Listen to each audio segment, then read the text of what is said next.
One thing that really stuck out to me was his fearlessness. And he wasn't thinking in terms of musical categories so much as he was trying to realize his musical vision. Whether that was with Maria Schneider, which is when I first worked with him, recording Sue or In a Season of Crime, or my group with Jason when we were making Blackstar. We recorded a lot of music, and a constant for me was this sense of, that he was really living the art. He was totally in it and just, experimenting with language. And I guess, again, not concerned about, is this jazz, is this pop, is this electro music? This is just David Bowie's vision of music. And it was, we were part of that. And so for me, based on that,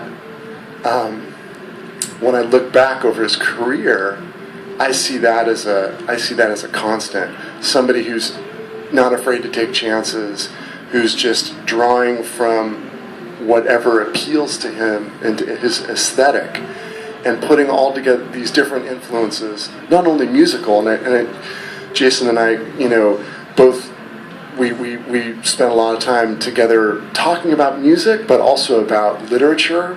This is one of the most well-read people I've ever encountered, and art, fashion. So I think all these things were, he was processing it all, and then putting it together into his musical vision and his language. And again, I guess looking back over his career, I see that as a constant, not afraid to change, not afraid to let it roll, as they say, let's just do it, and let's just do what we do and go for it. And one of the first things he said, part of this was in an email conversation before our first day in the studio, but then he reiterated it to me when we got together the first day, and we had these demos that we had studied now for a couple months, and we'd had a rehearsal with Jason and Tim and Mark and I to make sure we were cool with the song forms and we knew what was going on.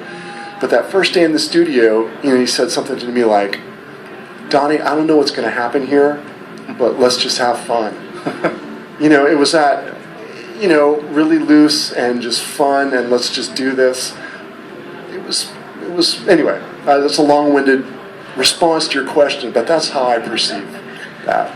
Always changing, always curious about anything. That's what set him apart, I think. I grew up with him since the early 70s. I was 9 years old when I first heard the Genie. That was the song which struck me as a 9-year-old boy, very interested in glam rock and pop music at that time.